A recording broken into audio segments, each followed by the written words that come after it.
Bom, boa tarde a todos. A gente está aqui hoje para o nosso 19º webinar da série de webinars do PPGE, aqui de 2021.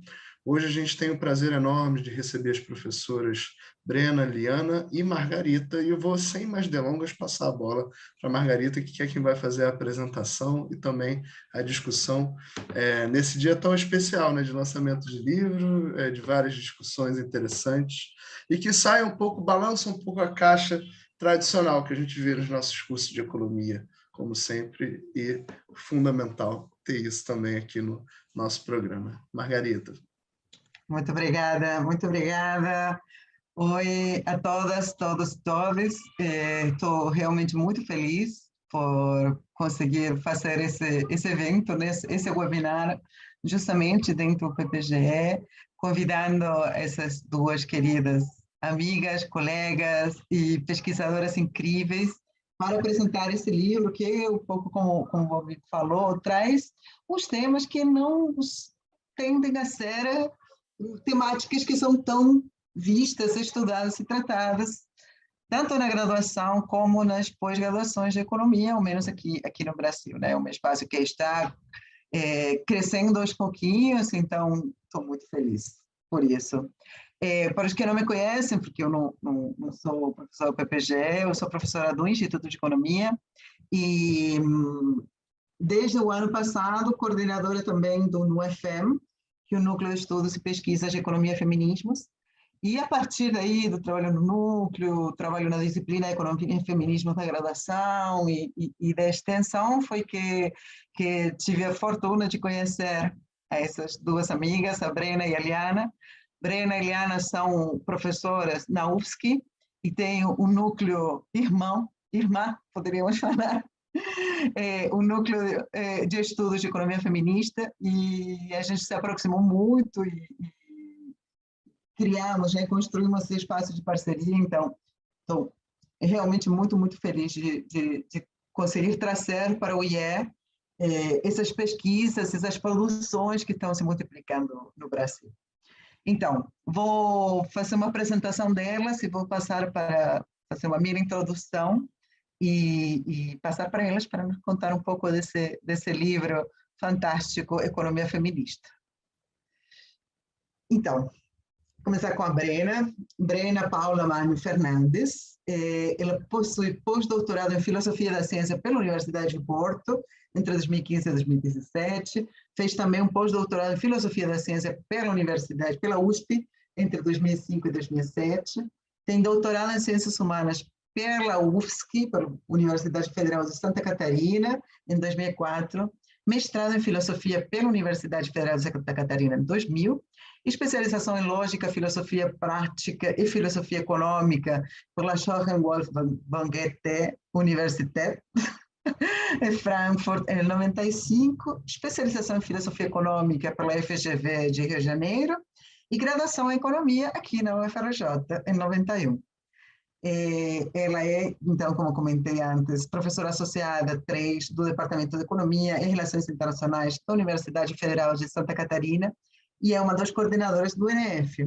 E começou a pesquisar sobre economia feminista lá atrás, em 2005, e desde aí ela vem trabalhando muito nesses temas, orientando, etc. Eu vou comentar uma fofoca aqui para vocês. Eu conheci a Liana, né, e eu participei de uma palestra lá com a Liana.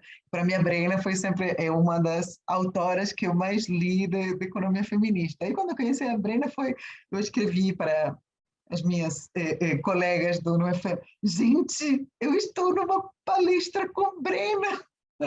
Não, muito feliz. Então, muita admiração e muita gratidão também por esse caminho que ela também iniciou. E a Liana, outra querida, doutora em Economia pela Universidade Federal de Santa Catarina, com mestrado em Economia pela Universidade Federal de Viçosa e graduação em Economia pela Universidade Federal de Santa Maria. Ela é professora adjunta também do Departamento de Economia e Relações Internacionais da Universidade Federal de Santa Catarina e é outra das coordenadoras do UNEF. aí começou a trabalhar com temas de temática de gênero, feminista, estava já na graduação. Ela descobriu a economia feminista em 2015, quando participou da Summer School in Latin American Economics, que é a Summer School da CEPAL, e desde então que vem trabalhando com temas relacionados. De fato, também. A Liana eu conheci nos textos antes que pessoalmente, com um texto que eu dou muito também no meu curso, que é o texto Boi Catela, que fala sobre a ausência justamente da economia feminista dentro dos currículos, dentro da pesquisa em geral, né, o mundo acadêmico da economia. Então, só para dar uma palavrinha antes de passar para elas, né, a ideia fundamental que temos desde as pesquisadoras e os pesquisadores que aderimos a essa corrente do pensamento econômico, que é a economia feminista, que é bastante recente, temos essencialmente como objetivo cobrir uma série de lacunas que a economia tradicional, a economia, tanto desde o ponto de vista da economia clássica, sobretudo desde o ponto de vista clássica, mas também a economia clássica e keynesiana, marxista, etc., deixam, né? Em geral, a teoria econômica vai se focar muito no mercado, um mercado que está guiado pela lógica do lucro, e vai deixar sem explicar uma série de fenômenos, de opressões, de explorações, de segregações, sobretudo de gênero, de raça, também, em alguns casos, de classe, que não vão conseguir ser explicados, né, e abordados pela ciência econômica. Aí, então, a economia feminista vem a dar uma explicação sobre essas relações sistêmicas e uma coisa importante, muito interessante, que sobretudo o livro traz, que agora as pesquisadoras, os professores vão falar seguramente para vocês, é justamente esse entendimento que é uma corrente do pensamento econômico, não é simplesmente ir estudar o que acontece com as mulheres, sino que a economia feminista traz conceitos sobre o funcionamento, é uma teoria completa que traz conceitos sobre o funcionamento da teoria econômica em geral, das relações sociais de produção e de reprodução. Então, acho que é muito importante, inclusive, que aqui no seminário da pós-graduação a gente começa a ter essas falas, esses olhares, né? E a pesquisar um pouco mais ao respeito. Então, vou parar um pouco por aqui. Só agradecendo mais uma vez e convidando a todas, todos e todas vocês a ler o livro primeiro, A Economia Feminista.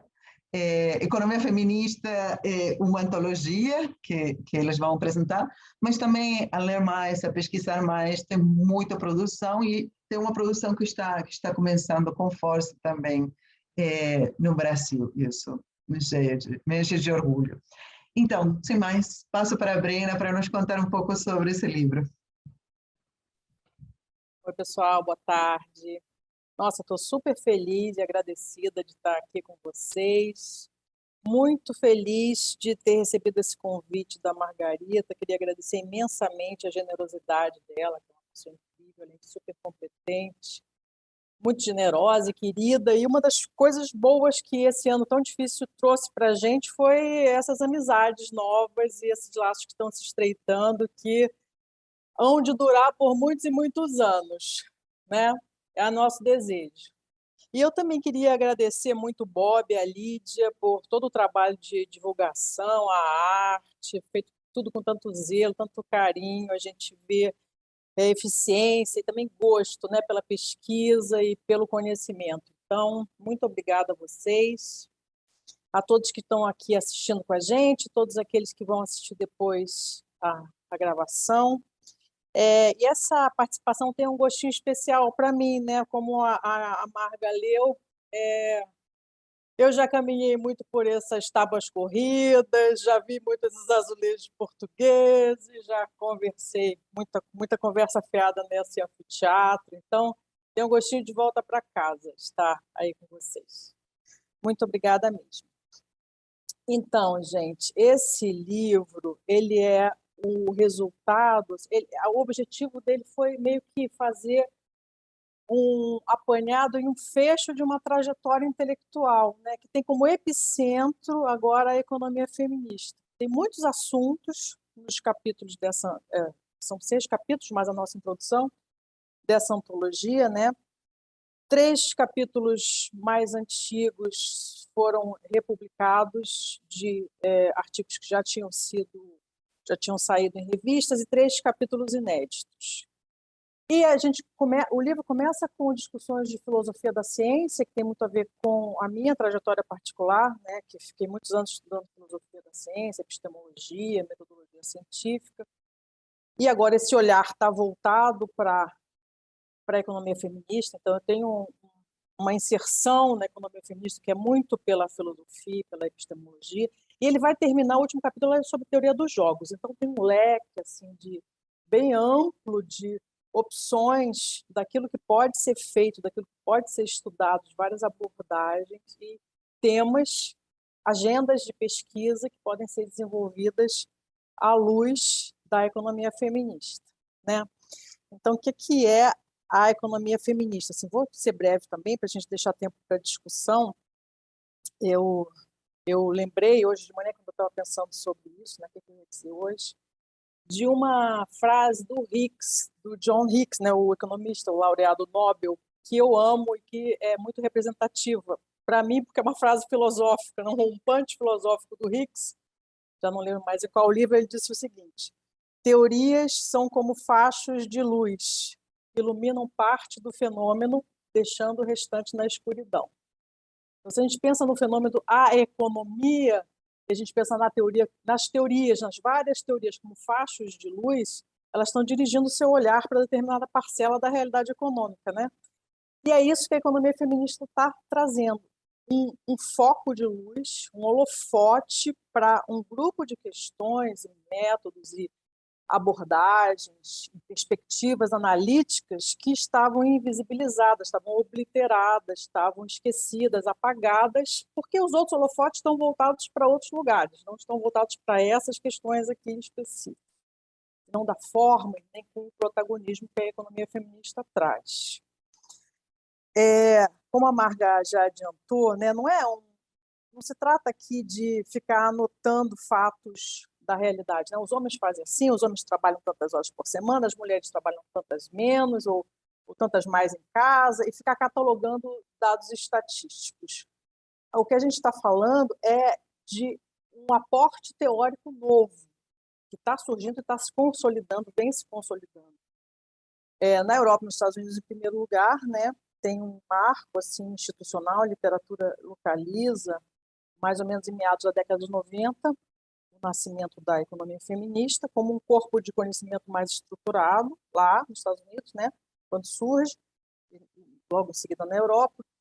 E nesses 25, 26 anos, o que vem acontecendo, que a gente vê é que a produção lá está aumentando e está se aprofundando, enquanto que a gente aqui está meio engatinhando, mas já nos organizando, né, também. E uma coisa que eu queria chamar a atenção com relação a esse amadurecimento da área, um dos pontos que um filósofo da ciência que eu gosto muito, que é o Thomas Kuhn, tem inclusive um capítulo da abordagem kuhniana lá da economia feminista, um dos pontos que ele chama a atenção é que, para a gente identificar o nascimento de um paradigma, a gente devia olhar para alguns fenômenos que vão aparecendo, que vão dando dicas. E um deles é o aparecimento de manuais. Quando o conhecimento começa a cristalizar e a se solidificar, aparecem manuais. E esse ano foi publicado pela Routledge. Em 2021, portanto, saiu o Handbook of Feminist Economics. Então, o primeiro manual assim, de peso foi publicado nos Estados Unidos. É um marco institucional que agora temos um paradigma.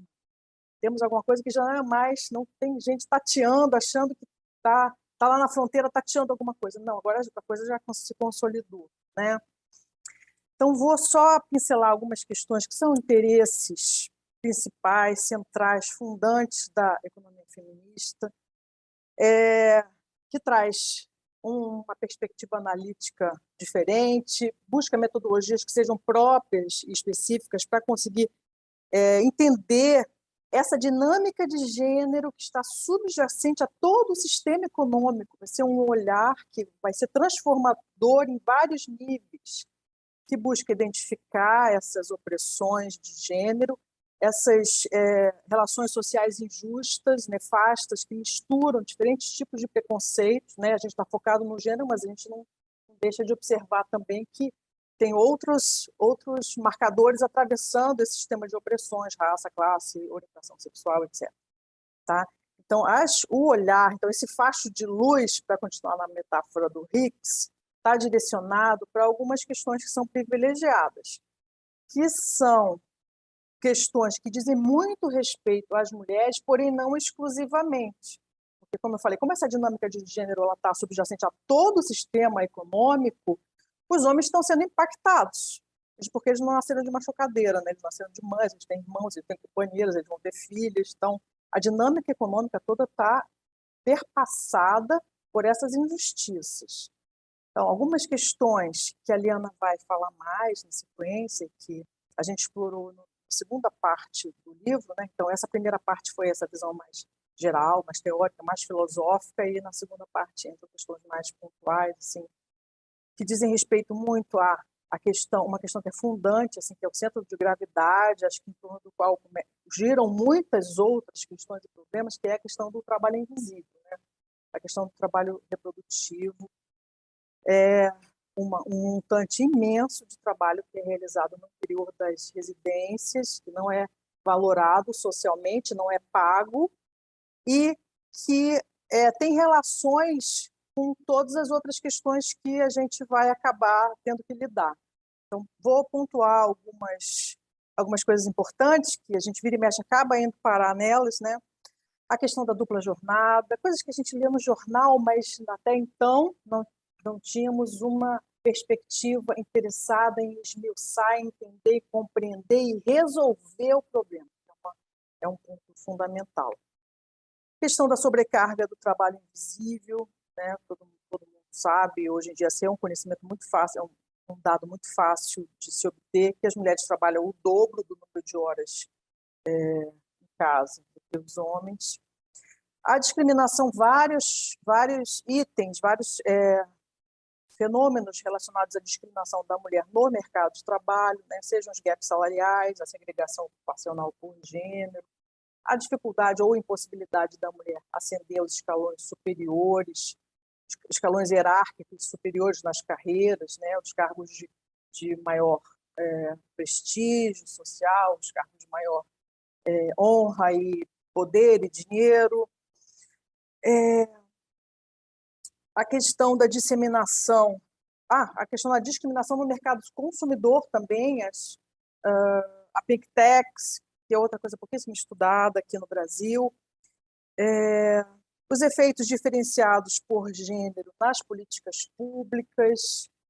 A gente participou de outro evento há poucas semanas atrás, em que a gente falou um pouquinho sobre a questão das políticas tributárias e suas diferenciações por gênero, né, os impactos diferenciados nas mulheres, e que essa área que é nova e que tem tudo a ver com a economia, é uma questão econômica, fundamentalmente econômica, ela está sendo colonizada pelo direito tributário. Então, os advogados são interessadíssimos em discutir isso, entender por que isso está acontecendo, inclusive usando, se apropriando assim, de questões que são da economia feminista.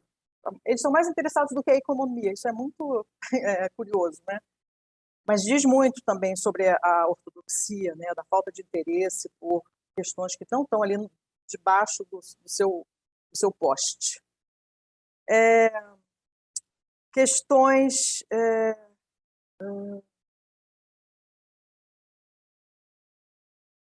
trabalho invisível, já falei. Sim, os ajustes estruturais neoliberais e seus efeitos diferenciados por gênero também. Quando uma economia entra em crise, quando o Estado se retira da economia e deixa de ofertar serviços e bens que antes ele ofertava, quem vai assumir essa carga extra de trabalho? Quem vai fazer a vez do Estado? Vão ser as mulheres, mais uma vez sobrecarregadas. Então, esse é um leque, assim, um apanhado geral de problemas para os quais esse olhar vai se voltar e vai buscar as metodologias mais adequadas, vai se perguntar, então, quais são as metodologias e as técnicas de pesquisa que são mais adequadas para si, não só identificar sistemas de causalidade que estejam interferindo, envolvendo esses fenômenos, onde um impacta no outro, né, e vice-versa, como identificar quais seriam os recursos, as políticas públicas mais adequadas para resolvê-lo. Esse é o segundo passo, é um passo também bem importante, porque a teoria feminista também ela tem esse desdobramento pragmático, que sempre foi um ponto bem importante na luta política, né? Resolver os problemas, não apenas ficar criticando, mas encontrar uma solução. Eu acho que isso é bem interessante para aquelas críticas que a gente já conhece, de que a economia perdeu interesse pelas questões do mundo real, não se interessa mais por resolver problemas. Então, é um resgate da teoria econômica como uma ciência empírica, que quer resolver os problemas que as mulheres enfim, que os grupos oprimidos estão passando, né? Então, eu acho que é isso, gente. Já passei do meu tempo. Eu vou passar a bola para a Liana, que vai falar mais sobre esses problemas específicos e depois a gente volta para perguntas, outros questionamentos, tá bom? Boa tarde. Interrompo a apresentação, né, para dar um oi para todo mundo, agradecer a participação de vocês aqui, e é um prazer imenso para a gente estar compartilhando esse momento, mas compartilhando também essas ideias, né, que estão tomando um espaço muito maior no último ano, talvez nos últimos 2 anos, o que é uma conquista gigantesca para a gente estar trabalhando na área e para a gente conseguir difundir um pouco essas ideias também aqui no Brasil. Como a professora Maia e a professora Brena já comentaram, a economia feminista é uma corrente, e é uma corrente crítica, né? É uma corrente dita heterodoxa. Então, se a gente voltar nas críticas iniciais que foram feitas, elas recaem muito sobre o próprio processo de construção da ciência econômica, né? Porque a ciência econômica, na forma como foi construída, ou pelo menos a ciência econômica dita tradicional, ela refletiria muito quem a fez, né?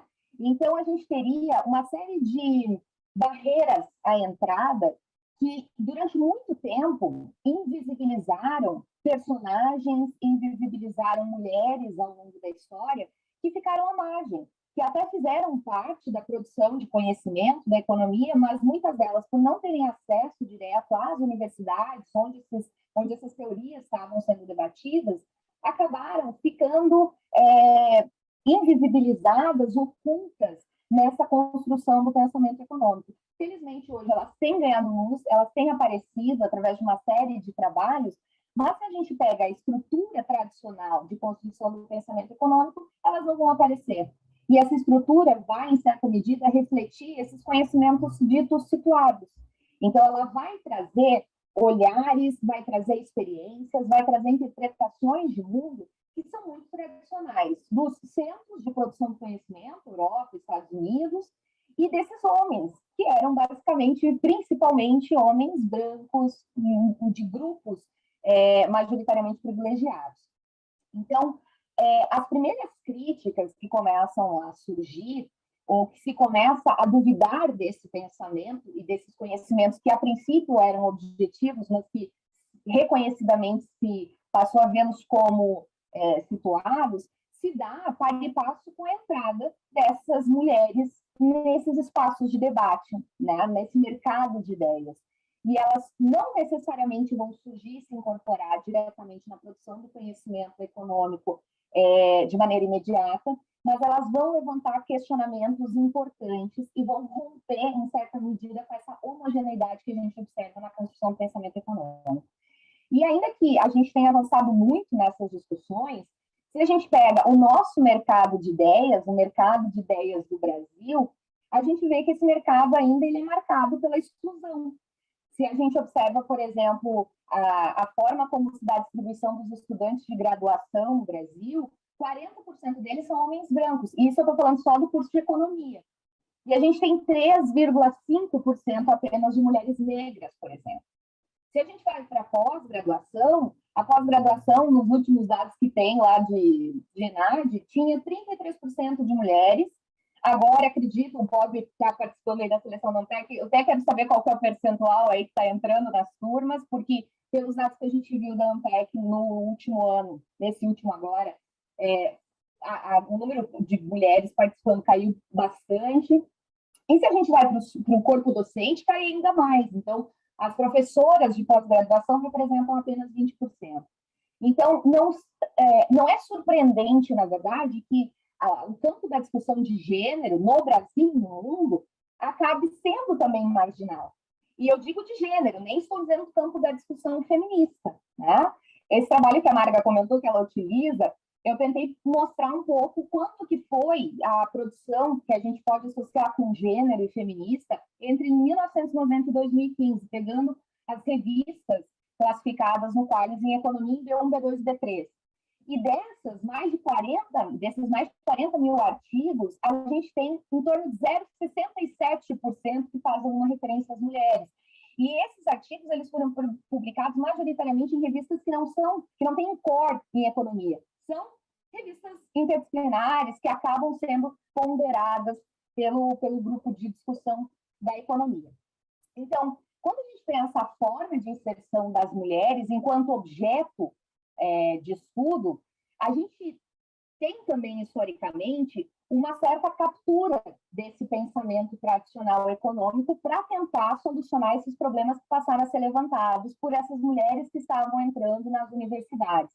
Como eles fizeram isso? Então, a gente vai ter lá nos anos 50, nos anos 60, basicamente a incorporação de uma variável ali dentro dos estudos, uma dummy, digamos assim, que vai refletir se é homem ou mulher, e essa dummy, que tem uma característica nem de gênero, é de sexo, eu diria, porque simplesmente divide, é homem, é mulher, e acabou a discussão por aí, ela é a crítica, né? É o que a gente chama de um feminismo domesticado, no sentido de reconhecer a diferença, mas em momento algum se explica de onde vem essa diferença, ou por que essa diferença está acontecendo. Ou mais ainda, como a gente consegue solucionar essas diferenças, ou minimizar essas diferenças.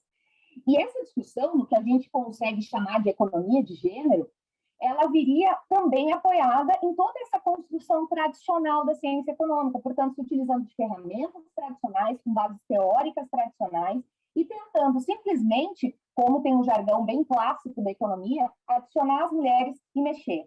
Então, a gente não modifica a estrutura da ciência econômica, a gente tenta agora explicar de onde vêm essas diferenças entre homens e mulheres. Quando a gente traz o termo feminista para a economia, a gente está indo além. E, para isso, eu utilizo de um texto clássico da Julie Nelson, que é uma das grandes expoentes na área, e ela vai dizer que, quando a gente fala em economia feminista, a gente tem que cuidar para não criar dois estigmas. A gente não está criando uma economia dita fêmea, no sentido de substituir esse conhecimento econômico androcêntrico por um conhecimento ginocêntrico, ou seja, fazer uma substituição de valores, né, de experiências femininas, e simplesmente modificando, né, passando de 1 para -1, invertendo a lógica, não é esse o objetivo. E também não é o objetivo a gente criar uma economia fêmea, no sentido de dizer que a ciência econômica feita por mulheres, para mulheres, pensando mulheres, é diferente da ciência econômica feita por homens, interpretando universos que até então são masculinizados.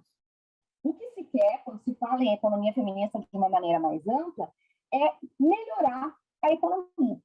E melhorar a economia de que maneira? Ela vai elencar 4 elementos, né? Melhorar os temas que são discutidos pela economia, e nesse sentido, como a Mari e a Brena já mencionaram, é ampliar o escopo da análise econômica, não deixá-la circunscrita às discussões referentes ao mercado, mas é também um esforço para melhorar os métodos, é um esforço para melhorar os modelos, e é um esforço ainda maior de melhorar a pedagogia econômica.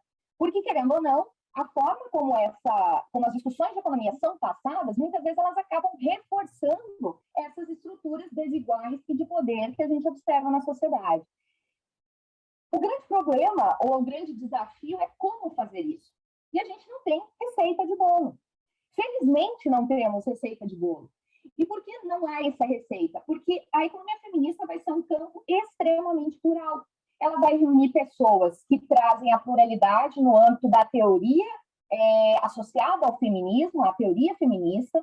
ela vai trazer pluralidade de pessoas que vêm de correntes econômicas muito diferentes, e aí, ao se juntarem, ela já é uma corrente, então ela, obviamente, vai ter um núcleo comum, e esse núcleo comum está centrado no gênero. O gênero é a categoria analítica básica, e o gênero como algo que é mutável, né? Varia no tempo, varia de acordo com a cultura, varia de acordo com os países, varia de acordo com diferentes situações.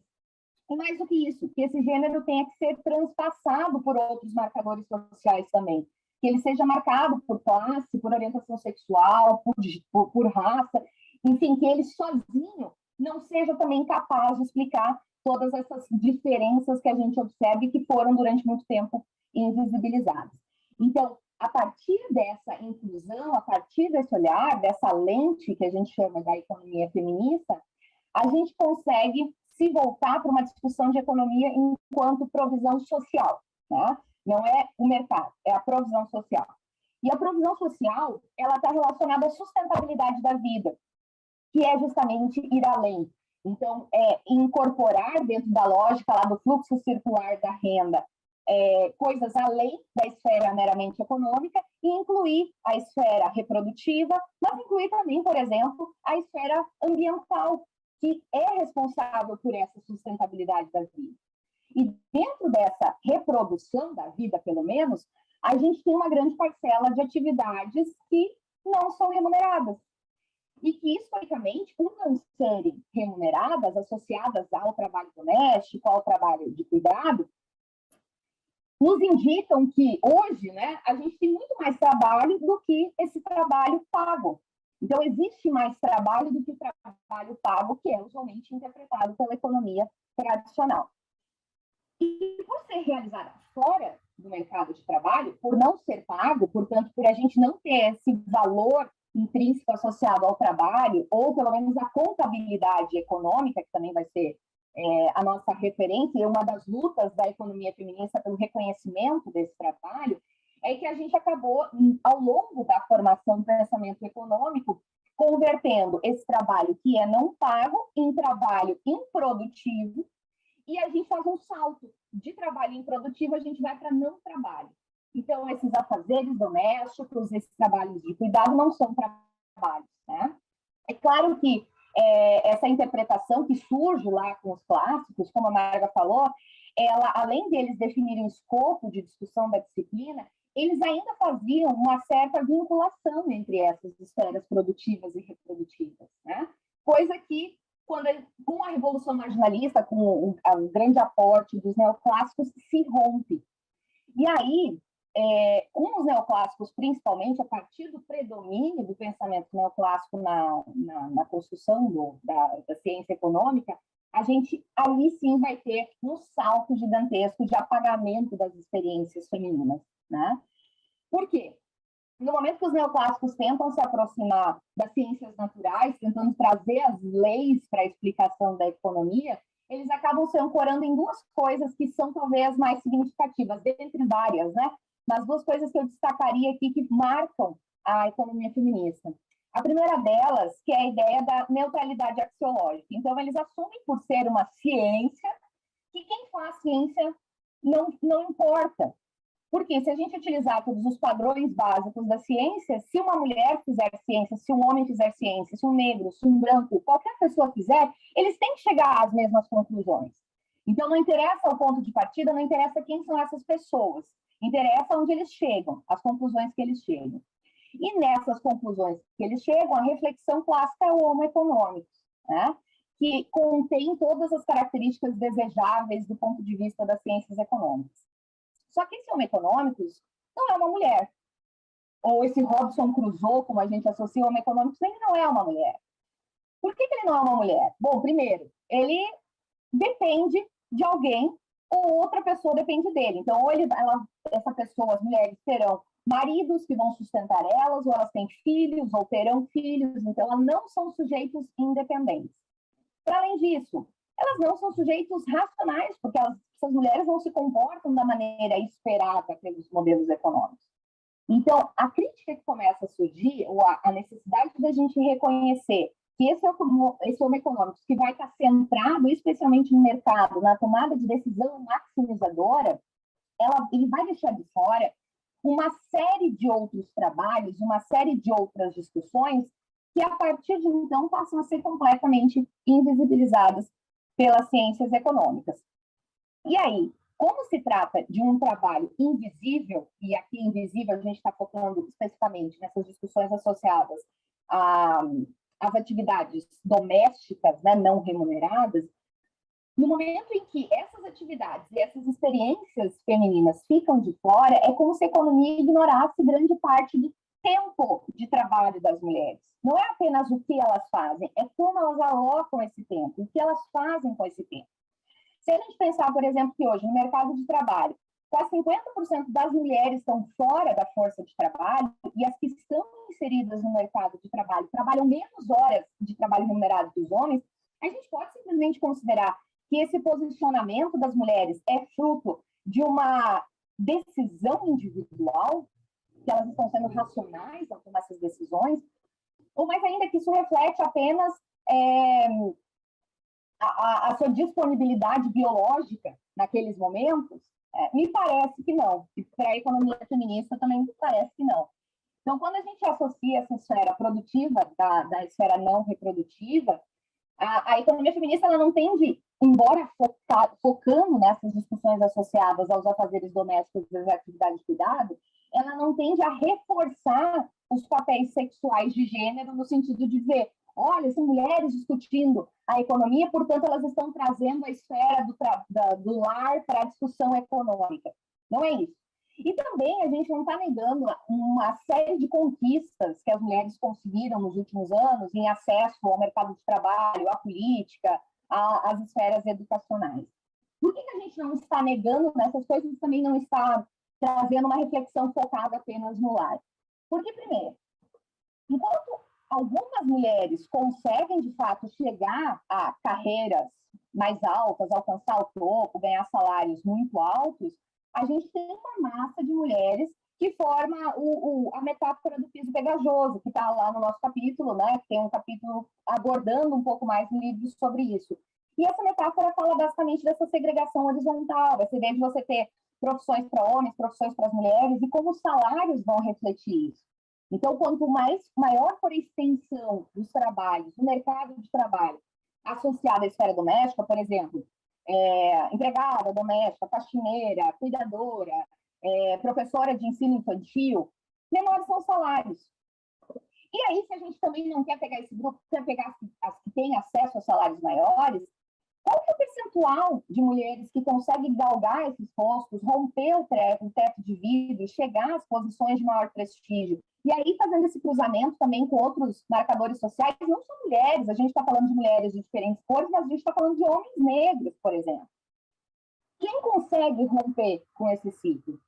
Então, a gente tem esses dois efeitos analisados pelo mercado de trabalho e muitos desses efeitos vão recair no gap salarial, na questão da diferença de salários, na desigualdade de salários, que é a discussão que começa a surgir na economia, trazendo a discussão de gênero, e ela circunscrita à esfera do mercado de trabalho não vai trazer resposta. Mas quando a gente começa a olhar o pano de fundo dessa desigualdade salarial, isso começa a ficar um pouco mais evidente. Né? Então, esses gaps, eles vão refletir essa fotografia, mas o que a gente precisa é ir além dessa fotografia, buscar, de fato, o que está justificando essas desigualdades salariais. E aí entra essas discussões tradicionais que a gente fala sobre o tempo, a alocação do tempo. Né? Quando a gente traz essa discussão do tempo, e o tempo alocado em atividades reprodutivas, a gente pode estar pensando duas coisas. A gente pode estar pensando na possibilidade de as pessoas, de fato, escolherem seu tempo e alocarem seu tempo para as atividades reprodutivas nas horas vagas dela, portanto, a gente teria uma complementariedade entre o tempo destinado às atividades produtivas, remuneradas, e às atividades reprodutivas, mas a gente tem que também pensar na situação que a gente vislumbra e que impacta muitas mulheres, inclusive essas 50% que estão fora do mercado de trabalho, são aquelas para os quais não existe complementariedade entre esses tempos, existe substituição.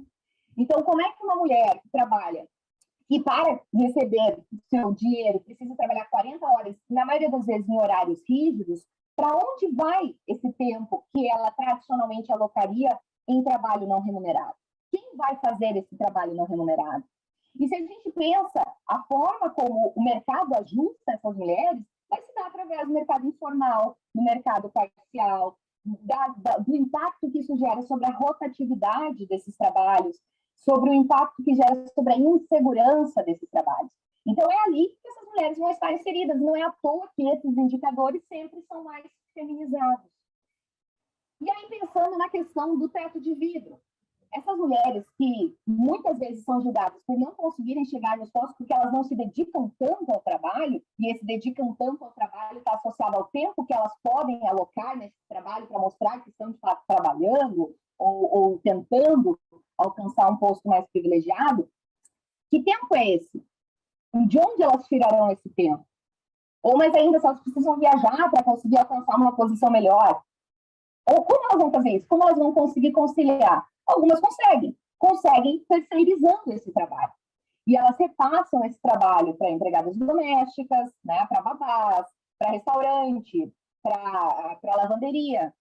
Mas lá no fim dessa pirâmide vai ter mulheres, e uma grande quantidade de mulheres que não têm a possibilidade de terceirizar esse trabalho. E aí essas mulheres que não têm renda para comprar esse trabalho extra, contratando babás, empregadas domésticas e coisas desse tipo, e também não podem contar com o Estado fornecendo esse tipo de serviço, elas acabam transferindo para redes de apoio que acabam servindo de forma informal, de maneira informal, para conseguir dar sustentabilidade para elas conseguirem tanto se inserir nesses mercados, quanto garantir essa reprodução da vida. Então, quando a gente está falando desse tipo de experiência, a gente está pensando em experiências que são extremamente heterogêneas, não somente entre homens e mulheres, mas entre mulheres. Quando a gente avalia, por exemplo, esses tempos gastos, esses tempos vão depender de idade, vão depender de estado civil, vão depender de renda, de escolaridade, vão depender da posição que você ocupa no domicílio. Por exemplo, se a gente está falando aqui de pós-graduação, se a gente pega a questão da escolaridade. Para os homens, a escolaridade não tem grandes impactos no tempo que eles dedicam às atividades reprodutivas. Mas para as mulheres tem. Quanto mais escolarizadas elas forem, menor o tempo que elas gastam em atividades reprodutivas. Porque está associado à renda. Afinal de contas, mulheres mais escolarizadas têm a possibilidade de ganhar uma renda maior e com essa renda maior conseguem terceirizar o serviço ou comprar utensílios que possam facilitar esse serviço. Se a gente pensa, por exemplo, no estado civil, ser solteiro para os homens a situação na qual eles vão alocar mais tempo de trabalho reprodutivo. Enquanto ser solteiro para as mulheres é o menor tempo. Elas casadas alocam mais tempo. E com o número de filhos, essa divisão de tarefas é ainda mais marcada. Quanto maior o número de filhos, menor é o tempo que os homens alocam em atividades não remuneradas e, portanto, mais tempo alocam em atividades remuneradas, enquanto as mulheres ocorre o inverso. Então, quando a gente pensa todas essas desigualdades, todas essas diferenças, o que a economia feminista tenta fazer é se aproximar dessa realidade, trazer uma teoria que retrate melhor essa realidade.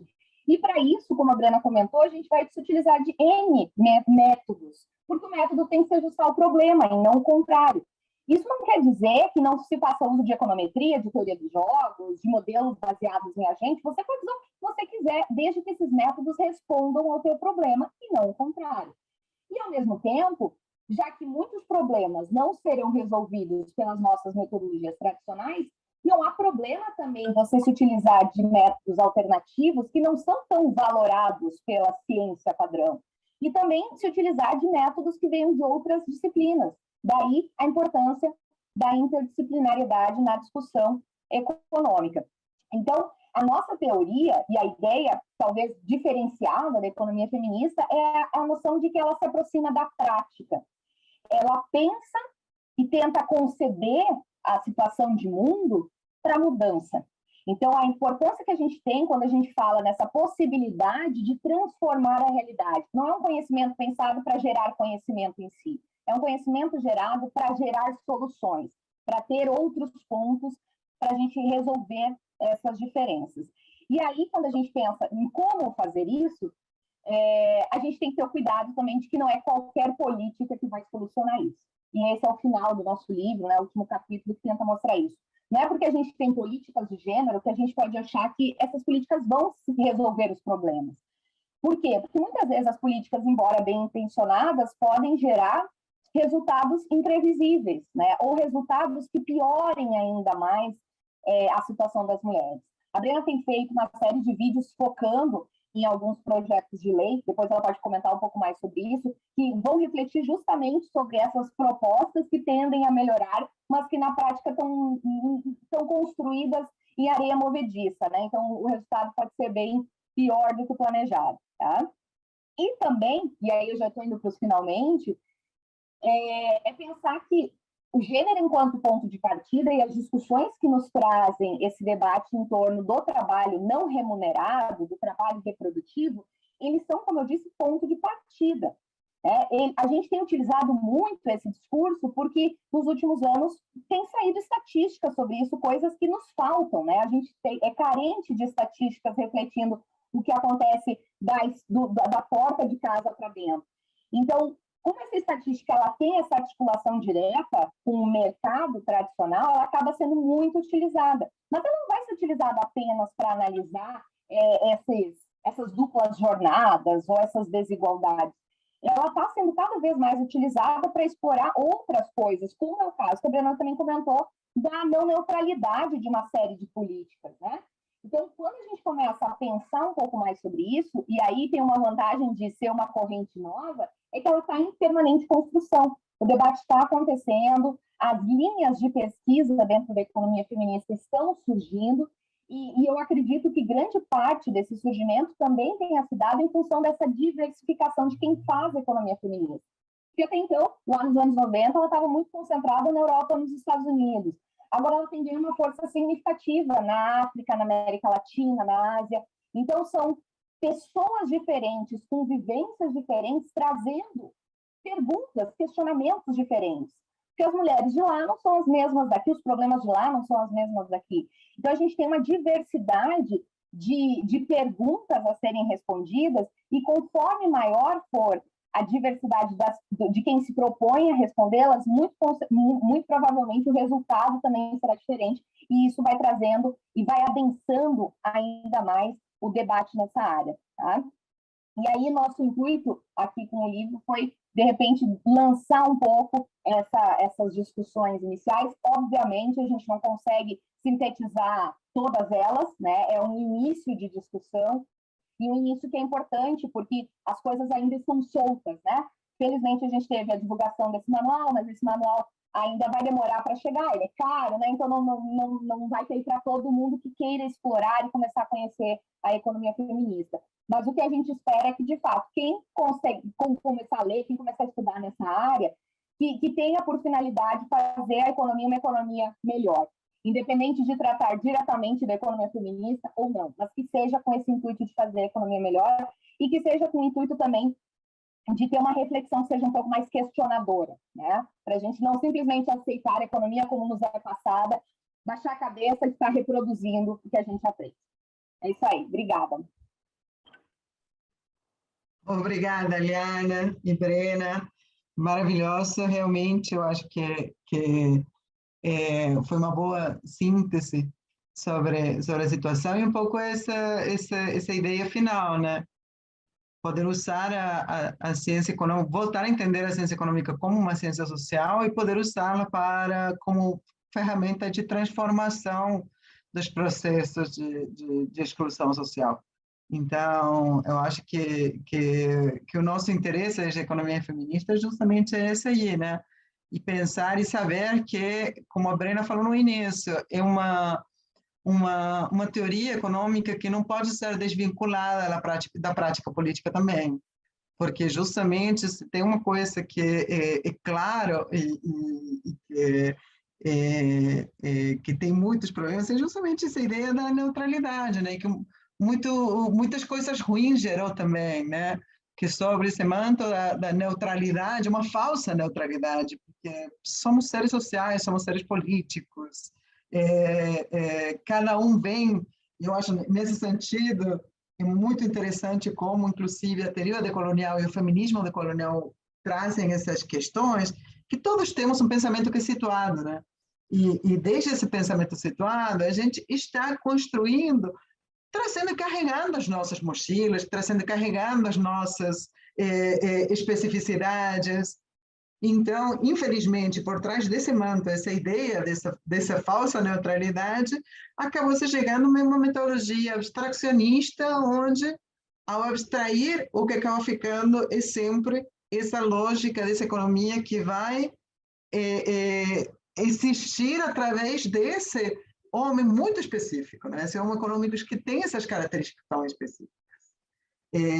E, a partir daí, você chega à ideia da neutralidade das políticas econômicas, a ideia da neutralidade dos paradigmas, inclusive, de desenvolvimento econômico, etc., que o que acaba acontecendo, isso verificamos muito na realidade, ficou evidente agora com a pandemia, é que as políticas econômicas neutrais ou igualitárias para todo mundo, em países tão desiguais, acabam aprofundando, né, acirrando as gerações de desigualdade de exploração.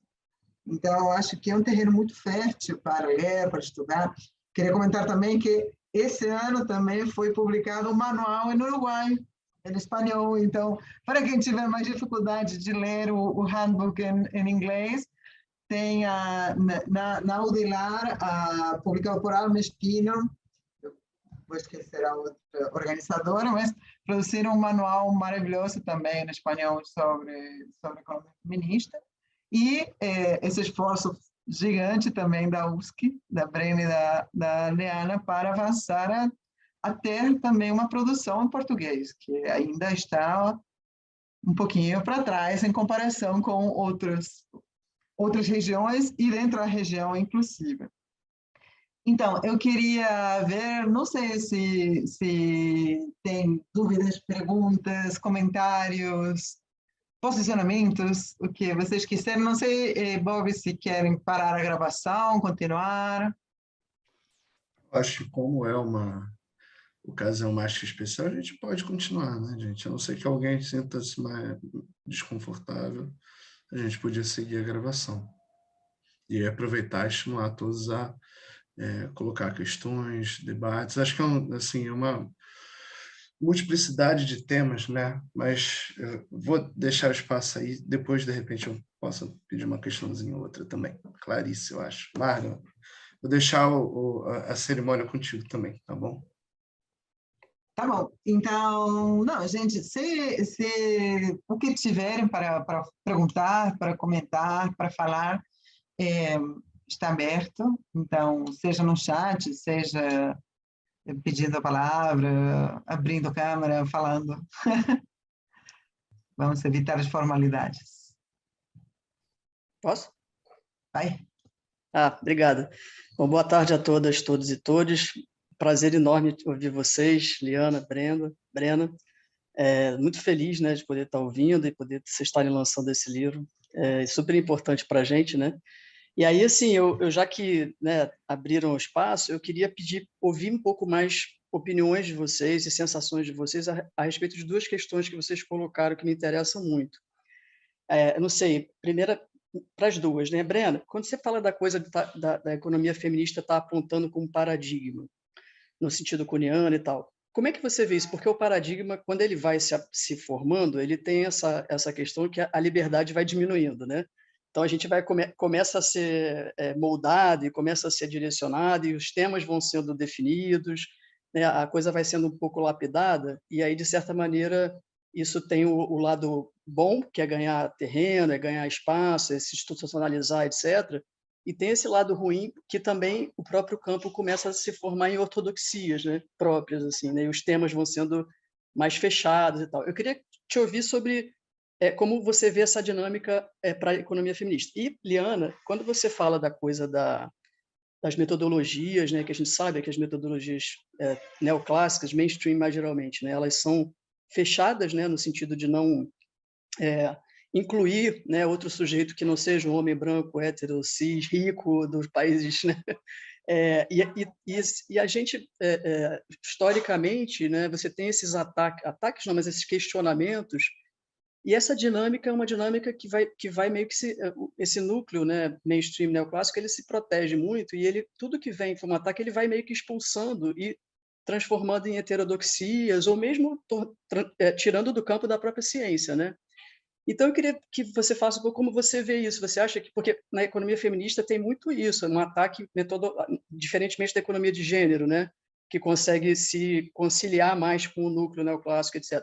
Como você vê isso das perspectivas para o próprio campo, assim, no sentido de que ele teria que se fundar como um campo heterodoxo, um campo de certa maneira herético, né? Então eu queria ouvir mais vocês sobre esses temas, assim, já que abriram o microfone. Muito obrigado. E quem começa? Posso? Então, obrigada pela pergunta, Clarice. Então, sobre a questão do paradigma, né?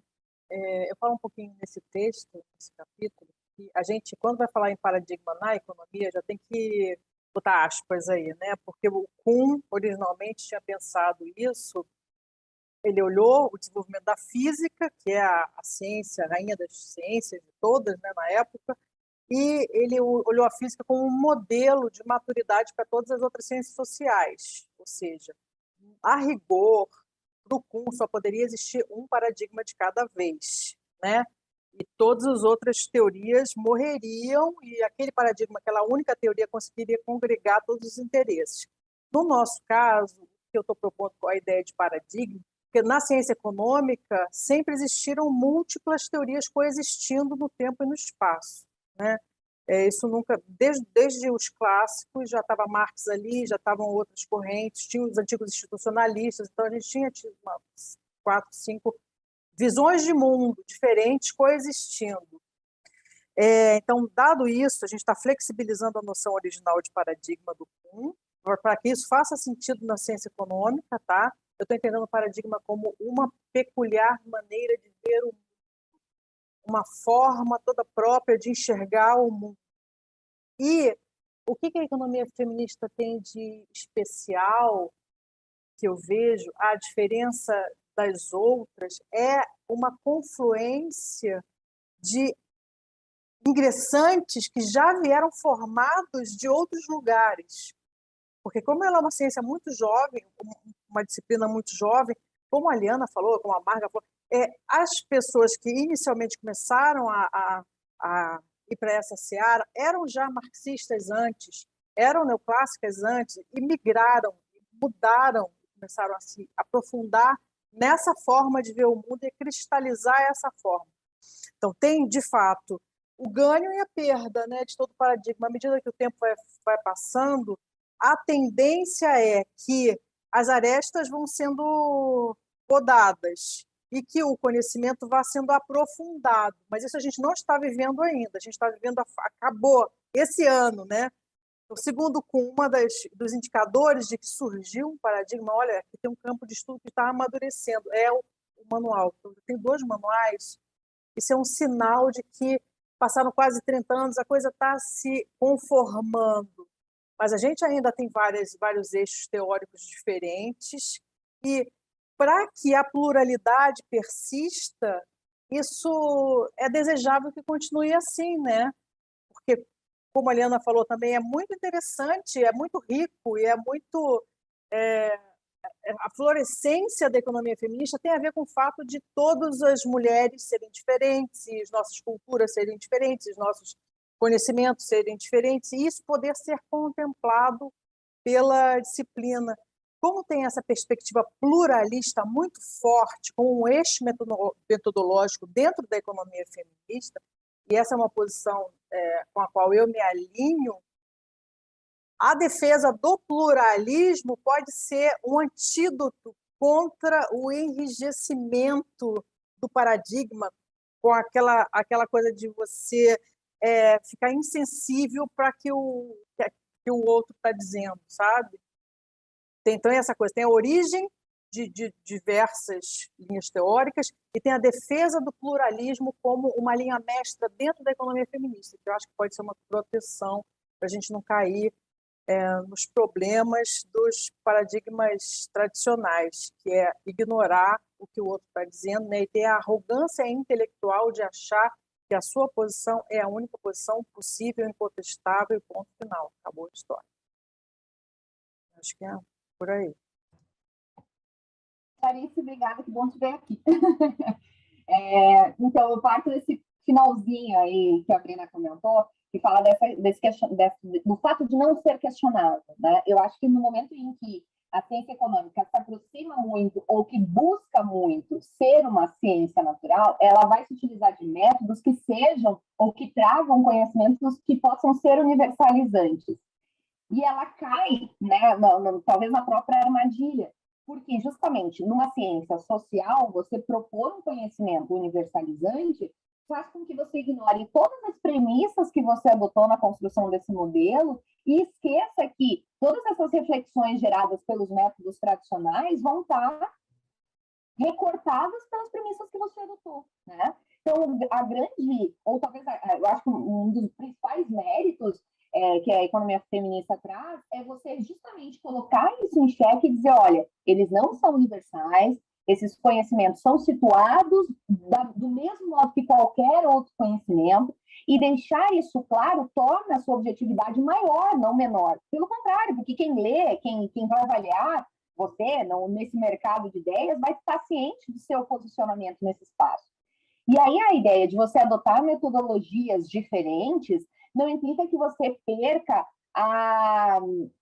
o método científico, né? No sentido de você perca a questão da objetividade, esse distanciamento completo, não representa, mas a ideia de você também ser incerta, não é uma conversa, né? Você não vai tirar conclusões, fazer da informalidade. Você tem uma série de rigores também que vão ser adotados por diferentes métodos que você possa se utilizar. O que eu acho que é um dos maiores desafios claro, se posicionar de maneira crítica, e aí vem toda essa formação heterodoxa na corrente, e talvez esse descredenciamento por não se utilizar as metodologias tradicionais, mas eu vejo um debate muito amplo entre qual seria a melhor estratégia de ser adotada para que esse espaço de discussão ganhe mais valor. Você se manter fiel a essa ideia de utilização de métodos alternativos, mas cientes de que, muito provavelmente, a sua discussão não vai entrar no espaço de discussão tradicional da economia. Então, o que a gente observa é que quanto mais disruptivo ou mais diferentes são os métodos adotados, mais esses trabalhos ganham espaço fora da economia, nas ciências sociais, na antropologia, enfim, discussões interdisciplinares, não na economia. Ou dar esse passo atrás, sabendo que você perde com isso, dependendo do caso, se utilizando das metodologias tradicionais e conseguindo ter uma inserção no debate no mais tradicional da economia, né? Então, essa é a grande dificuldade. Assim, eu e a Brena, a gente passou por isso esse ano, da necessidade de ter que adequar o nosso problema de pesquisa para uma aplicação econométrica. Caso contrário, não seria aceito. Então, qual que é a dúvida nossa naquele momento? A gente cede a isso, mas inclui essa discussão, né, que é importante, que a gente julga importante no debate tradicional, ou a gente não faz e aí perde essa oportunidade de estar inserindo essa discussão nesse local. Quer dizer, o que a gente observa, e tem um artigo que foi publicado na Feminist Economics não faz muito tempo, que ela vai avaliar os trabalhos, as metodologias utilizadas pelos artigos da Feminist Economics desde 1990 a 2015. E o que ela observou, 90 não, né? Porque a revista foi 95. 1995 a 2015. Aí ela faz o recorte dela. De 95 a 2005, a Feminist Economics publicou uma série de artigos com muitas metodologias diferentes. E aí, a partir de 2005, ela voltou a ter uma inflexão para trabalhos quantitativos. Tanto que, se você pega agora, esses últimos números, você vai ter muito trabalho aplicando econometria, por exemplo, né? Que era uma coisa que não aparecia quase nos trabalhos de 95 a 2005. E a hipótese que a autora levanta é justamente dessa questão de que talvez as pessoas que estão fazendo esse trabalho para publicar nessa revista, que é o espaço por excelência de divulgação das ideias de economia feminista, talvez elas já façam pensando na possibilidade de talvez não serem aceitas e terem que publicar em outros locais que vão cobrar delas esse tipo de metodologia. Então, ou, de outro modo, que se elas não estão fazendo, ou se estão tão habituadas a fazer isso nas áreas padrões, elas veem agora a economia feminista, ou a revista Feminist Economics, como uma possibilidade de publicação. Então, esses artigos começam a aparecer também. Quer dizer, eu acho que o desafio metodológico não ou talvez seja maior do que o próprio desafio teórico, porque trazer novas ideias, se utilizando das ferramentas tradicionais, é muito mais fácil de fazer com que elas sejam aceitas, embora sejam aceitas de maneira capenga, né? Porque foi esse amplo espaço de discussão da economia de gênero, e tentar romper com isso talvez seja o maior desafio que se tem, né? Como mostrar que, por exemplo, você tem aquelas... como é que é o nome? Eu não me recordo exatamente o nome do método, mas é um grupo que partam de grupos de discussão. E a partir desses grupos de discussão, você começa a pensar problemas. Então, é o inverso. A gente já vai para o campo com o problema pronto e a gente quer mostrar. Esse se faz o processo inverso. Vai para o campo onde se quer trabalhar e dali levantam os problemas que são úteis de serem analisados. Esse tipo de discussão, eu não consigo ver no curto prazo, por exemplo, isso ganhando força no mercado de ideias brasileiro. Mas o grande desafio talvez seja tornar isso uma coisa normal, né? Talvez seja ou pelo menos possibilitar que isso aconteça de uma maneira sem grande estresse para a discussão da economia. Não sei se eu respondi a tua pergunta, mas também se não respondi, quiser complementar alguma coisa, fica à vontade, Clarice.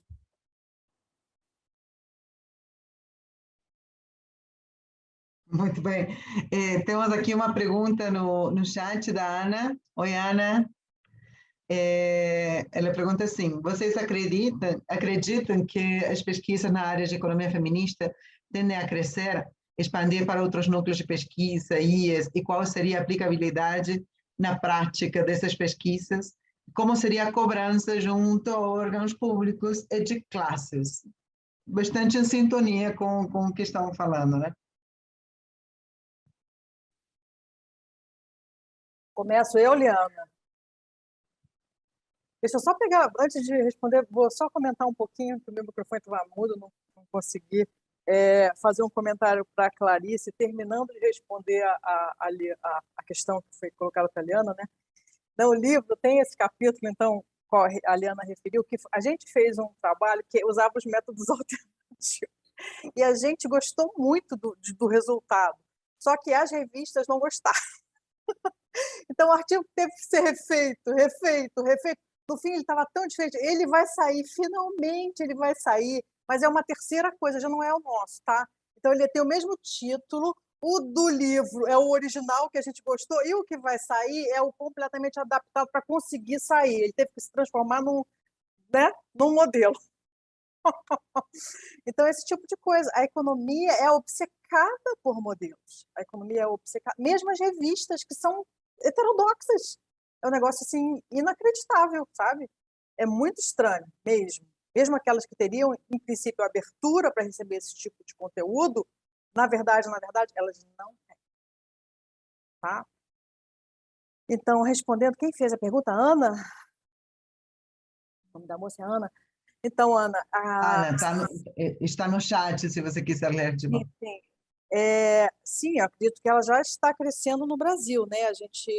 A Marga fez esse trabalho, não sei se vocês sabem, mas há uns meses a gente ela fez o trabalho de catalogar esses núcleos de economia feminista que estão funcionando no país, que oferecem disciplinas de economia feminista. Então, a gente já tem uma geração sendo formada para entender como funciona esse paradigma, e os primeiros trabalhos de pesquisa estão sendo produzidos, os primeiros TCCs, as pessoas estão ingressando no mestrado, vão ter intenção de continuar essa abordagem. Então, sim, a tendência é que, mesmo com esse atraso que é padrão, né, no Brasil, as coisas chegaram aqui com 10, 20 anos de atraso, mas a ideia e a tendência é que, com certeza, expansão daqui para diante morro acima. qual é a aplicabilidade prática? É isso, é responder essas questões e solucionar. Por que as mulheres ganham menos do que os homens no mercado de trabalho para exercerem idênticas funções, com a mesma formação? Isso é uma questão que, em nenhum outro paradigma, existe uma resposta satisfatória. Satisfatória em que sentido? Bom, eu identifico a causa do problema, eu digo por que ele está acontecendo e eu proponho uma solução para ele. Onde vai ser a solução? Vai ser o Estado, que é o ente que é capaz de dar essa solução. Então, vão ter que ser criadas políticas públicas que resolvam, que debelem, que mitiguem essa questão. Então, a gente não quer que a coisa fique do mesmo jeito que está. Esse é o viés político da economia feminista, né? Que a teoria feminista carrega consigo desde o início. Então, sim, o passo é criação de leis ou outras políticas públicas que sejam sensíveis ao gênero, no sentido de resolver a questão que foi identificada lá na teoria. Isso nos mais diversos estratos, né? Com relação a todas aquelas questões que eu pincelei, fazem parte do universo de questões de interesse da economia feminista. Como é que se faz a cobrança junto a órgãos públicos e de classes? Bom, tem como você, por exemplo, votar a favor ou contra a criação de uma lei, eles fazem plebiscitos, né? O próprio fato das pessoas se inscreverem na disciplina e começarem a produzir conhecimento a respeito sinaliza que ali existe uma demanda social para essas respostas. E os deputados, os senadores, eles se sensibilizam com isso. E existe um movimento que é mundial, né? Não é apenas brasileiro, que começa a chamar atenção muito fortemente para essas questões que estavam invisíveis, não só questões econômicas, mas questões sociais, a questão da violência doméstica, os vários tipos de opressão de classe, raça e gênero, com todas as suas intersecções, né? Então, eu acho que é por aí. Eu acho que também, só destacando, né, que quando se fala dessas políticas sensíveis a gênero, a gente não tem necessariamente políticas que sejam voltadas para as mulheres. Políticas sensíveis a gênero, na prática, são políticas que reconheçam efeitos diversos sobre indivíduos diversos na sociedade. Então, pensar a aplicabilidade disso é de duas maneiras, né? Eu acho que, como a Brena mencionou, essa questão da geração de trabalhos, porque, querendo ou não, ou pelo menos em teoria seria isso, né? As políticas são feitas tomando por base o que se tem como apoio teórico a elas. Então, muitas das políticas econômicas são guiadas pelo construto teórico que nós temos hoje. Quando a gente começa a gerar conhecimento sobre algo ou despertar para discussões que até então não aparecem, você dá uma caixa de ferramentas, né, para a geração de políticas específicas voltadas, então, com essa sensibilidade de gênero. Mas, de outro lado, você também, inevitavelmente, tem a necessidade de inserir pessoas que façam essas políticas, né? Porque não adianta pensar que a gente está fornecendo ferramentas se quem vai utilizar essas ferramentas não tem nenhuma sensibilidade para elas. Então, e aí entra o caso, né? Não adianta serem mulheres, precisam ser pessoas dispostas a dar atenção para isso, a estar atenta a esses problemas e propor também soluções a esses problemas. E dentre essas pessoas são homens, mulheres, que tenham esse viés, pelo menos, para a discussão feminista, né, do que a gente propõe dentro da economia feminista, mas das discussões que se ancoram nesse grande colchão, refletindo as demandas dessa sociedade e pensar essa sociedade. Se a gente pensa as evoluções que a gente já teve, grande parte das conquistas que foram feitas, elas surgem justamente da inserção de mulheres preocupadas com isso, que passam a estar atentas às demandas de licença maternidade, de creche, coisas desse tipo, né? Agora o debate dos absorventes e vai nessa linha. Quer dizer, realmente é importante o pano de fundo, mas você precisa também ter os agentes, né? E os agentes cobrando e fazendo e propondo essas mudanças. Então, é os dois lados da moeda funcionando de maneira paralela, é o combo de iniciativas, né? Uma iniciativa sozinha, muito provavelmente vai ter um efeito baixíssimo, né? A gente precisa de um combo de soluções. Isso, totalmente. Eu estava pensando agora, né, como um debate que apareceu semestre passado na disciplina, né, na economia e feminismos, que era realmente, a gente tem uma aula, inclusive, porque falamos sobre o Savage, o movimento feminista e tal, e uma parte de conseguir atingir esses resultados, né, de conseguir essas políticas transformadoras, é realmente ter representatividade. A gente precisa ter pessoas nos representando que tenham esse olhar, que tenham esse interesse, e aí apareceu bastante a questão de, por exemplo, não basta simplesmente você ter mulheres, você tem que ter mulheres que tenham esse olhar. Não basta ter uma ministra mulher, você não basta ter a Damares. Você precisa uma mulher que seja feminista, que tenha uma mulher feminista, que tenha uma preocupação pela redução dessas desigualdades e inequidades. Então, apareceu justamente o exemplo com um exemplo bastante difícil, né? A ministra o Ministério de Gêneros e Diversidade Argentina, a Eli Gomes Alcorta, é uma mulher super referente do movimento feminista e que conseguiu chegar aí também a partir do processo de luta do movimento feminista argentino. Então, em contraposição, quais são as pautas que esse ministério leva para frente e quais são as pautas que o Ministério no Brasil leva para frente, sendo que os dois estão representados por mulheres, né? Os dois, na frente desses ministérios, têm mulheres. Bom, na Argentina se avançou com as cotas para trabalhadoras trans, homens e mulheres trans dentro do Estado, se avançou com o documento com gênero neutro, se avançou com orçamentos para luta contra a violência de gênero, se avançou com uma quantidade e agora está avançando na discussão interministerial de uma política integral de cuidados. Uma coisa que no Brasil não é nem pensada sequer. No Brasil não temos ainda sequer as pesquisas necessárias para entender se uma política integral de cuidados é uma necessidade ou menos. Então, aí aparece qual é a potência de ter esses estudos, mas também de ter essas representações. Por isso eu falei, quando falei antes, para a gente, a nossa prática teórica não é desvinculada da prática política. E o conseguir atingir esses resultados e conseguir levar na prática todos os estudos maravilhosos que estão sendo feitos. Eu já orientei trabalhos super interessantes sobre orçamento, trabalhos super interessantes sobre participação de mulheres na política e pobreza do tempo, sobre trabalho doméstico, sobre vários temas diferentes. Eu sei que a Brena também orientou muito sobre temas de tributação, chega muito agora a demanda, inclusive, como a Liana comentava, né, de pensar a menstruação e o que significa, né, ter políticas para pessoas com capacidade gestante, menstruantes, etc. Bom, você pode ter todas as pesquisas, mas se depois, na prática política, não temos um movimento que lute por isso, não temos uma exigência para os representantes, não temos, sobretudo, pessoas nos representando que têm esse olhar, infelizmente, com a teoria só ficamos mancando, né? Falta uma parte. Bom, tem a Eliane aqui que colocou também. Professoras, se puderem comentar a relação entre economia feminista e economia do cuidado.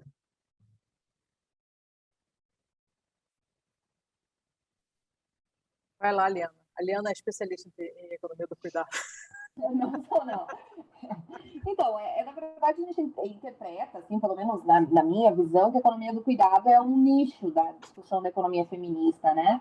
Porque ela vai tocar muito mais nessas discussões associadas justamente e especificamente aos efeitos que a gente tem desses trabalhos reprodutivos, como isso marca a sociedade, como isso marca as limitações sobre as mulheres, e mais do que isso, pensar nos problemas associados a isso, né? O grande debate que se tem da economia do cuidado é a crise do cuidado, né? O que a gente faz agora, dado que a nossa configuração é de você ter muitas mulheres que antes você não tinha inseridas no mercado de trabalho, e agora, conforme a gente vai passando por uma mudança do perfil etário da população, essas mulheres conseguiram sair, né, entrar no mercado de trabalho, sair das residências, enfim, né? Mulheres sempre trabalharam, mas esse grande grupo, assim, enquanto realmente um grupo mais representativo conseguiu se inserir em função da queda de natalidade, né? Só que agora a gente passa por um movimento inverso, que é do processo de envelhecimento da população.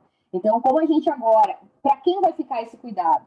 O cuidado hoje das pessoas idosas recai sobre as mulheres, né? Então, quem vai ser responsabilizada por isso? E se essas mulheres que agora estão no mercado de trabalho, elas terão que sair desse mercado de trabalho para cuidar da população idosa? Ou quem que vai gerar esse cuidado? Então, eu diria que a economia do cuidado é talvez um dos grandes cernes de discussão da economia feminista, mas ela está muito focada nas políticas específicas para essa discussão e como isso tem a relação partindo do cuidado como eixo central. Enquanto a economia feminista é um campo mais amplo, ela está articulada e pelo reconhecimento desse trabalho reprodutivo, mas ele impactando outras searas, não apenas essa discussão implícita voltada para o questionamento de quem cuida e de quem é cuidado, né, desse ponto de partida. Eu interpreto dessa maneira, tá? Mas eu acho que se a Marga e a Brena quiserem comentar alguma coisa adicional, fiquem super à vontade. Inclusive, grandes expoentes da economia do cuidado, dito da economia do cuidado, nem são tanto da economia, elas vêm já de outras áreas por ser um campo de estudos interdisciplinar, né? Então, elas não estão tão preocupadas com essa crítica ao mainstream ou coisas desse tipo que a economia feminista traz como base para sua construção. Elas estão centradas realmente nessa discussão do reconhecimento do trabalho reprodutivo. Concordo 100%. Assina embaixo. Aumentei meu voto. Queridas, mais alguma? Estamos meio já no limite do horário, não sei se temos mais alguma última intervenção, pergunta, ou se o Bob anima para fazer a pergunta que ele queria fazer. Não, na verdade, já vocês trataram, já justamente eu ia... engraçado, né? A gente estava falando aqui no início antes da gente começar o seminário, de fato, sobre essa coisa de voltar à aula presencial e tudo. Na minha primeira aula do curso de setor público, eu falava, bom, a gente muitas vezes abre qualquer manual de setor público, né, e apresenta toda a discussão do setor público como se fosse uma espécie de ciência neutra, desvinculada das práticas e pressões políticas e da luta política como um todo. E aí, justamente, lendo o primeiro capítulo do livro, né, da Brena, esse era o ponto que eu achei central da gente pensar, pensar toda essa prática, né, dos economistas em geral e das economistas, enfim, a partir de uma perspectiva em que a gente coloque isso como um ponto central no coração da coisa. E eu ia justamente pedir para vocês explorarem um pouquinho mais disso, mas acho que, de certa forma, vocês já trataram, mas se quiserem falar mais um pouquinho aí, a gente atrasar mais 10 minutinhos, né? Tá ótimo também, não sei, vocês sabem. Vou só falar uma coisa antes de passar para elas. Muito rápido, que uma coisa que a gente vem trabalhando bastante nessas reuniões que a Brena contou, secretas de economista feminista do Brasil, que realmente a economia feminista perpassa por todos os temas. Então, assim, não, o que uma das professoras falava outro dia, uma professora da UFP, que é uma colega também, a Kellen falava, gente, eu espero um dia não ter que ter uma disciplina de economia feminista. Eu espero um dia que a economia feminista esteja em todas as sementes, né? Porque justamente sobre todos as diferentes visões, a macro tem você precisa ter um olhar desde a economia feminista para entender como todos os programas de desenvolvimento, todos os processos, então, tem um efeito diferencial, e não só sobre o gênero, também sobre a raça, sobre a classe, coisas que realmente, pela ciência econômica, são completamente apagadas. Então, eu acho assim, eu descobri de velha já, né, essa corrente teórica, os que me conhecem sabem que eu venho de outro lugar, desde o estruturalismo e o desenvolvimento e tal, mas para mim sempre ficaram muitas lacunas, tinha muitas coisas e realmente quando eu descobri essa complexidade que a economia feminista traz, claro, com milhões de feitos ainda, porque, como a Brena falou, estamos em processo de construção dessa corrente teórica, então, ainda com todo o que significa pensar os diferentes ângulos disso. Mas é interessante que todos os temas são abordados, porque a produção e a reprodução, a macroeconomia, as políticas econômicas, o ajuste estrutural, tudo tem um efeito diferenciado, não neutral de gênero, raça e classe. Então, isso, passo para a Brena. Só essa palavra eu queria. Boa, obrigada pela pergunta. Eu não sei se foi nesse artigo, nesse primeiro capítulo, que eu coloquei uma citação da Julie Nelson, que é bem representativa disso que você falou. Vários leitores que estão lendo isso aqui podem estar se sentindo familiarizados com essa discussão, né? Nunca tinham ouvido falar em economia feminista, mas estão ouvindo. Parece que tem um déjà vu. É porque essa discussão perpassa muitas críticas heterodoxas, muitas das reivindicações da economia feminista são reivindicações de que se faça economia, uma boa economia. Então, ela diz, olha, vocês podem estar achando isso aqui muito familiar, porque, na verdade, o que a gente quer é isso, é melhorar a economia, como várias outras correntes que já estão criticando isso aí há milênios, né? Então, tem coisas que estão pisadas e repisadas, mas que não mudam. Você vê essa história aí da obsessão pelos modelos. Isso é uma coisa que não caiu ainda, apesar de já ter décadas, séculos de críticas aí nas costas, mas a coisa não... Desde que os neoclássicos são os neoclássicos, que está aí isso, né? Então, são coisas que a gente vai... Quem se sensibiliza com essas críticas vai entendendo que é alguma coisa muito mais profunda do que só tratar de problema de mulheres ou de gênero. É uma coisa que vai na raiz da forma como os cientistas têm tratado a economia. Acho que é por aí. É bem isso mesmo que você falou. Não, perfeito. Eu não sei se a Lídia quer fazer um último comentário, alguma... Não só em relação ao que a Marga falou da a macroeconomia, se for escolher um campo, eu acho que é dos mais fechados e, enfim, e pouco diversos, assim, da economia, né? Passa por cima de várias questões.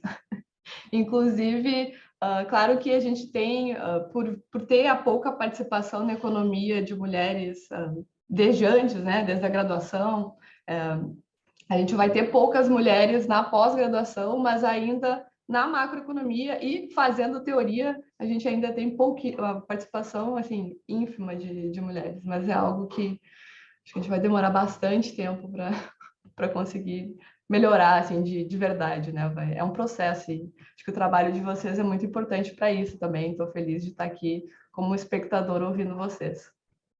Oi, mas essa questão que você levantou da macro é super importante, porque a crítica da economia feminista recaiu sempre sobre a micro, né? A construção da micro. E a macro, ela tem começado agora. Então, assim, os primeiros trabalhos estão surgindo nesse escopo do que se tem chamado de macroeconomia de gênero, né? Que é tentar justamente repensar um pouco esses modelos, como eles poderiam ser adequados, se for o caso, se cabe ou não cabe essa adequação, né? Quais teorias ali dentro, o que dentro dessas teorias poderia ser trabalhado, o que não, né? Porque, em geral, também tem que se deixar claro que a economia feminista, não, como a Brena gosta dessa expressão, né? Não joga a banheira com o bebê fora, né? Com a água fora. Ela mantém coisas ali também, né? Coisas que são úteis. Então, é realmente repensar. E isso, de fato, a macro tem sido o último, talvez, espaço ali que está sendo trabalhado, né?